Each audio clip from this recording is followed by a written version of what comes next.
What is up, gang, YouTube? What it do? I know it's been about like a week or two since I posted. I just really wanted to get into more of depth of transitioning while being in the military. For me, it has been a very, very long and hard road, and I just want to, share some information with you guys that I had to go through to get to where I am today. No, I haven't started T yet, and yes, hopefully it will be happening soon, but I'm gonna just keep my head up and just keep pushing forward because it's all about positivity with me and just staying positive about the whole process and trusting. So let's get to it. I started the process off by going to see the psychiatrist on my boat. Basically going to medical and talking to them, say, hey, I need to speak to a therapist or a psychologist or somebody that I could just talk to about things that were going on in my day-to-day life, in my past, and my, things that's just been going on in my head. So in 2018, around the end to the middle of 2018, I started to see the therapist at medical. Started talking about my childhood, my family, and my personal life. So many loving family members and friends, they love me so much.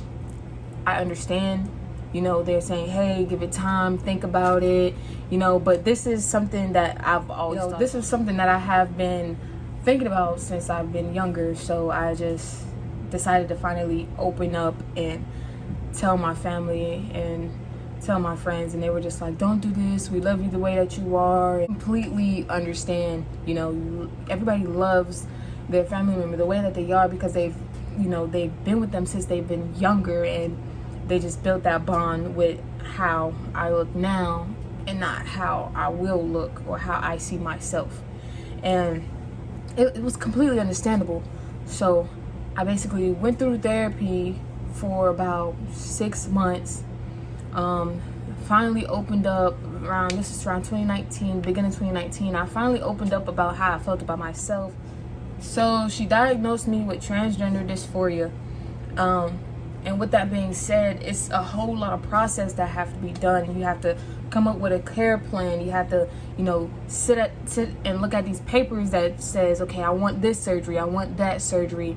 I've been living as the preferred gender for however long, and you have to wait this long to get surgery. It's coming from, you talk about all these different aspects of like where you're getting your support from, who's supporting you, are you doing this alone, is there somebody there at home you could talk to confide into. You talk about the different types of surgeries you want, you talk about the different types of formats you want to receive the testosterone or estrogen. It's so many different aspects that falls into play that you have to write out this like plan about, okay, I want to start T, I want to have these type of surgeries, I have these people supporting me, and they all play a part in it because I went through therapy for about 6 to 8 months, and then in between then I was diagnosed with gender dysphoria.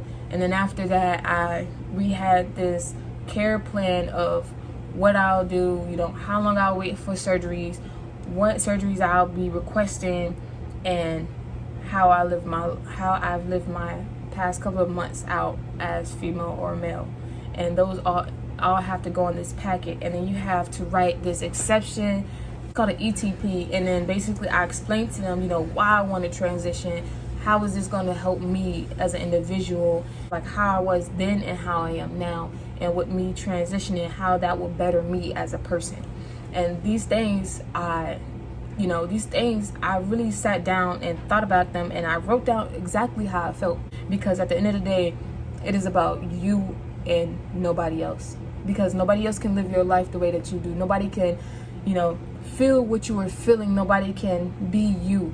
Telling them how you really genuinely feel can help you in the long run, and it can help ease a lot of that pain and built up, thoughts and emotions and feelings inside of you, and you could release that on that piece of paper to say, hey, my name is such and such, and I want to transition, and here is why.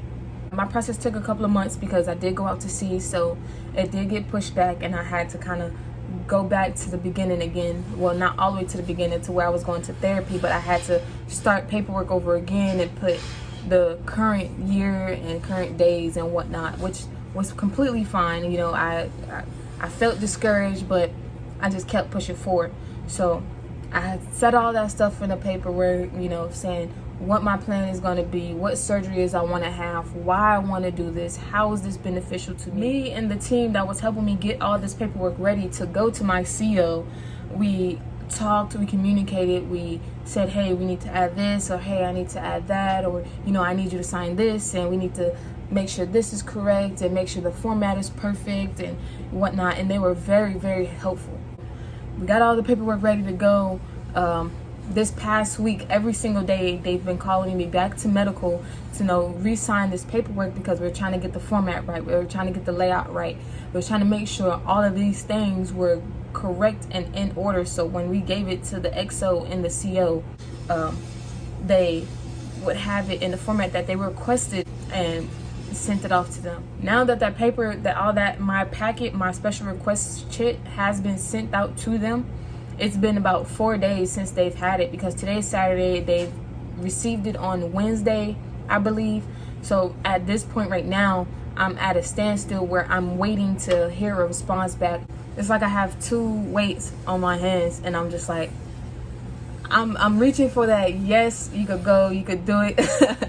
Because, you know, I've been waiting for so long, and then you got that, oh, they could say no.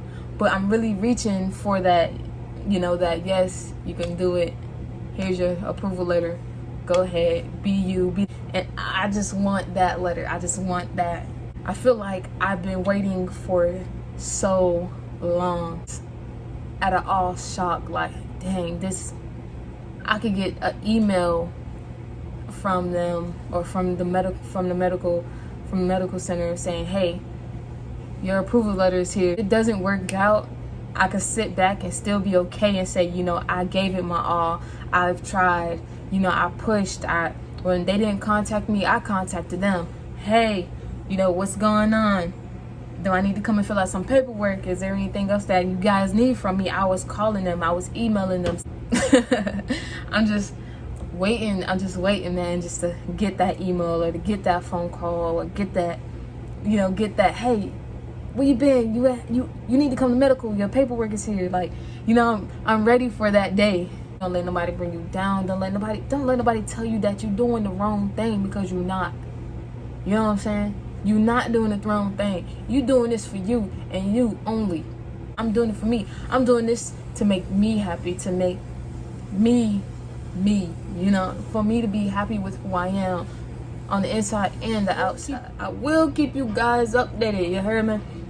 I will be posting another beard video because there's been a lot of changes. You might not be able to see it now, but I'm a little update on that. That's the next video. And oh, sorry, my accent came out so strong.